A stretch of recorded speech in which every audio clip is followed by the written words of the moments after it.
आज माँकर परम वैष्णव मत एकादशी तेणु आमर शेष अच्छा माँ देवी श्रीदात्री माने शेष देवी हूँ नवरात्रि पूजा ना आपण मतामत कौन तेणु पुरुषर चतुर्थ पर्याय संन्यास और स्त्री नवम पर्याय हूँ देवी हेले सिद्धिदात्री मार कौन सी चक्र रे बास करती नहीं बरं सहस्रा चक्र व आज्ञा चक्र को नियंत्रित करती से हूँ सुगुण व निर्गुण भी से निराकार और आकार एवं से आकार भी वर्णनातीत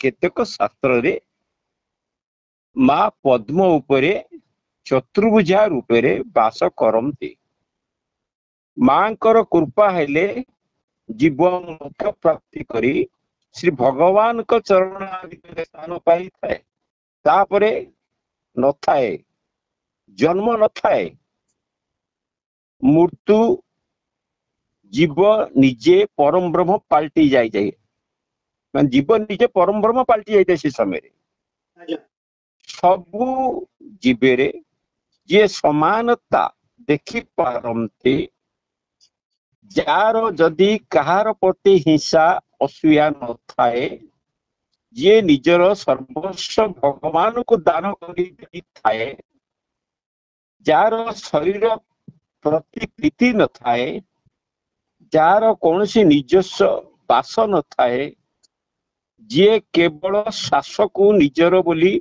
ग्रहण करी नहीं थाए जे वैष्णव हेउ शैव हेउ बा शाक्त हेउ बा बौद्ध बा जैन से जे सिद्धि प्राप्त होई थाए आपणकर साधक निजर निष्ठा अनुजाई मंत्र तथा ध्यान करी तांकर साधना से माने करी थांते मार कृपा हुए जेते बेले आमे आमर 10 इंद्रिय उपरे विजय प्राप्त करी थाओ बिना ता कृपा नले आमे केबे विजय प्राप्त 10 इंद्रिय उपरे करि परिबा नाही जे पुरुष मध्य स्त्री मध्य केवल भाग्यवान लोक यही अवस्था प्राप्त होई थांती आजिकाली विभिन्न मंदिर रे यही समय रे नव दुर्गा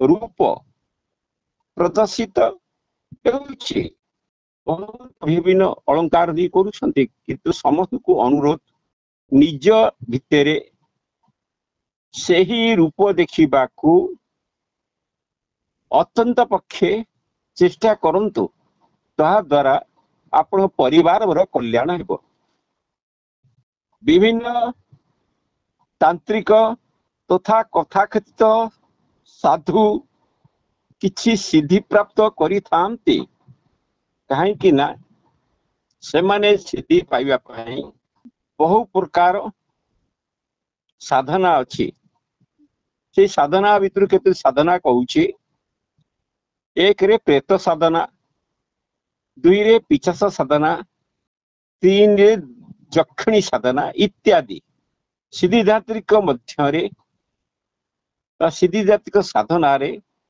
प्रथमे किछि अंश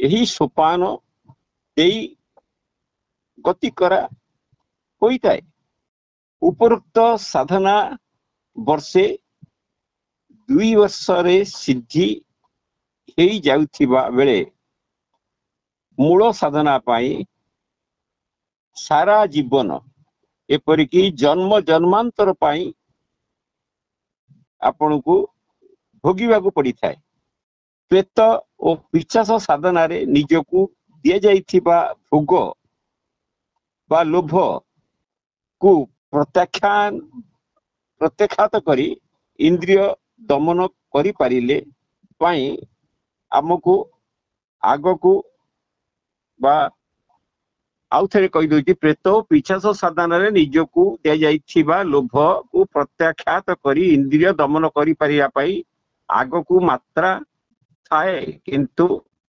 ନିଜେ କିନ୍ତୁ ଭିନ୍ନ ଭିନ୍ନ ରୂପରେ ଆସିଥାନ୍ତି। ଆପଣଙ୍କର ପ୍ରବଚନ ଦେବା ପାଇଁ ନିଜକୁ ଛାଡ଼ିବା ପାଇଁ ଏବେ କଥା ଉଠେ, ବୁଝିଲେ ହୃଦାନନ୍ଦ ବାବୁ? ଆଜ୍ଞା। ମା କିଏ, ଦେବୀ କିଏ ଆପଣ କହିପାରିବେ? ନା। ତେଣୁ ବିଭିନ୍ନ ମନ୍ଦିରରେ ପୂଜା ପାଉଥିବା ମୂର୍ତ୍ତି କଣ ଦେବୀ କି? ମୁଁ କହିପାରିବିନି ଆଜ୍ଞା। ହଁ ଆଜ୍ଞା, ଏମାନେ ଦେବୀ ନିଶ୍ଚିନ୍ତ, କିନ୍ତୁ ଏମାନେ ଗ୍ରାହସ୍ଥର ଦେବୀ। ଏମାନେ ସପ୍ତଶକ୍ତି ମଧ୍ୟରେ ସୀମିତ। ମୁଖ୍ୟତଃ କାତ୍ୟାୟନୀ ପ୍ରଜାତିର ନା ଆଉ ଅକ୍ଷର କହିବି ନାହିଁ। ଏମାନଙ୍କ ଭିତରେ କିଏ ମହାଗୌରୀ, ନା କିଏ ସିଦ୍ଧିଦାତ୍ରୀ, କିଏ କାଳୀ, କିଏ ମହାକାଳ, ଏମାନଙ୍କୁ ସ୍ଥାପନା କରିଥାନ୍ତି ବା କରିଛନ୍ତି। କ୍ଷେତ୍ରାଧୀଶ୍ୱରୀ ନାମରେ ଯେଭଳି ରାବଣଙ୍କର ଲଙ୍କାରେ ଲଙ୍କେଶ୍ୱରୀ ନାମରେ ଦେବୀ ଥିଲେ, ସେ କିଏ ଆଉ ପ୍ରଜାତିର ଆପଣ ମାନେ ସମସ୍ତେ ଜାଣନ୍ତି ଯେ ରାବଣର ଲଙ୍କେଶ୍ୱରୀ ବୋଲି ଗୋଟେ ଦେବୀ ଅଛନ୍ତି। ଏହି ଦେବୀ ମାନଙ୍କୁ ସନ୍ତୁଷ୍ଟ କଲେ ନିଜର ସଂସାରିକ ଲକ୍ଷ୍ୟ ପୂରଣ ହୋଇପାରେ, ମୋକ୍ଷ ପ୍ରାପ୍ତି ହୁଏନି। ବୁଝିଲେ ଉଦାନ୍ତ ବାବୁ? ଆଜ୍ଞା। ତେଣୁ ଜଗତ ବନ୍ଦ୍ୟା ଇଏ ଗୋବର୍ଦ୍ଧନ ପୀଠ ଅଛି, ଶ୍ରୀ ଶଙ୍କରାଚାର୍ଯ୍ୟ ନିଶ୍ଚିଳାନନ୍ଦ ସରସ୍ୱତୀ ମତରେ ଏଭଳି ଦେବୀ ମାତାଙ୍କୁ ତାଙ୍କର ଯେ ଦଣ୍ଡ ଅଛି ସେ ପ୍ରଣାମ କରେ ନାହିଁ। ସିଦ୍ଧି ପ୍ରଦାନ କରୁଥିବା ଦେବୀ କେବଳ ଦୁଇ ପ୍ରକାର। ଆପଣଙ୍କର ଯୋଉ 54ଟି ଶକ୍ତିପୀଠ ଅଛି, ଯୋଉଠି ମା ଦେବୀଙ୍କର ଅଂଶ ପତିତ ହେଉଥିଲା, ସେଥିରୁ ଗୋଟିଏ ଅଂଶ ଯାଜପୁର ବିରଜା, ଶ୍ରୀକ୍ଷେତ୍ରରେ ବିମଳା।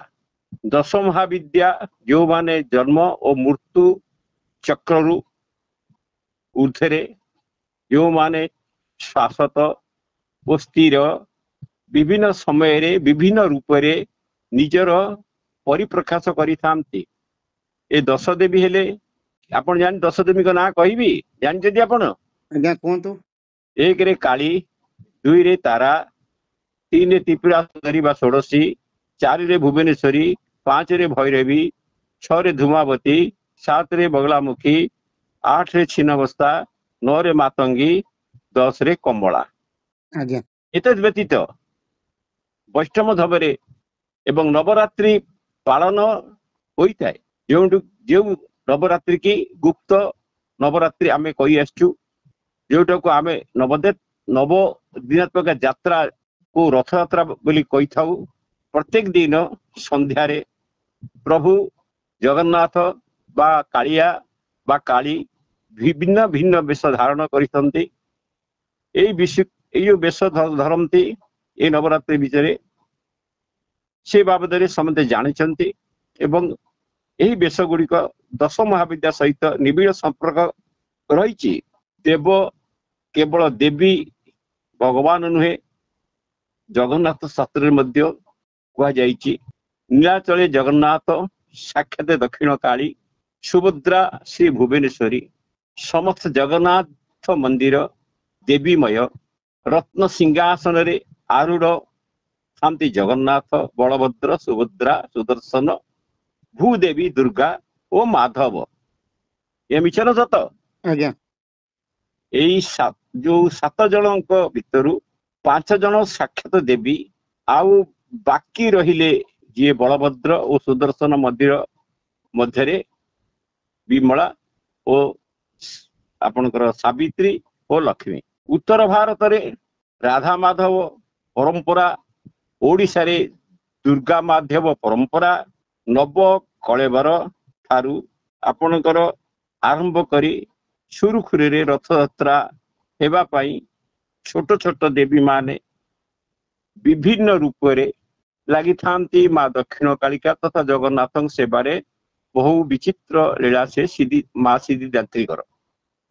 ସେଇ ସମୟରେ କେଉଁଠାରେ କି ରୂପରେ ଅଛନ୍ତି ସେ ନିଜେ ଜଣାଇଲେ, ଜାଣିବା ନହେଲେ ସମ୍ଭବ ନୁହେଁ। ତେଣୁ ସାବଧାନ ରୁହନ୍ତୁ। ଯଦି ଆପଣଙ୍କ ଏ ଅଳ୍ପରେ ସନ୍ତୁଷ୍ଟ ହେଲେ ତାହେଲେ ଆପଣ ଗତିରୋଧ ହୋଇପାରେ। ତୃତୀୟ ନେତ୍ରରେ ପ୍ରୟୋଗ ଧରାଇ ଜଗନ୍ନାଥ ସୁଗମ ହୋଇଥାଏ। ଇଏ ହଉଛି ଇଏ ବ୍ୟାଖ୍ୟା ବୋଇଲେ ଆମର ଯୋଉ ବ୍ରାହ୍ମଣ ସମାଜ ଅଛି, ମାନେ ବ୍ରାହ୍ମଣଙ୍କର ଆଜ୍ଞା ସେ ସମାଜରେ ହେଉଛି ମାଙ୍କ ପ୍ରତି ଗୋଟେ ବ୍ୟାଖ୍ୟା। ଆଜ୍ଞା ତେଣୁ ଏଇ ବ୍ୟାଖ୍ୟାଟାକୁ ଆଜି ମୁଁ ଆପଣଙ୍କୁ ଦେଲି। ଯୋଉ ସୁଗମ ବ୍ୟାଖ୍ୟା ସାଧାରଣତଃ ଇଏ ମର୍ତ୍ତମଣ୍ଡଳରେ ଥିବା ଭୌତିକ ଜଗତର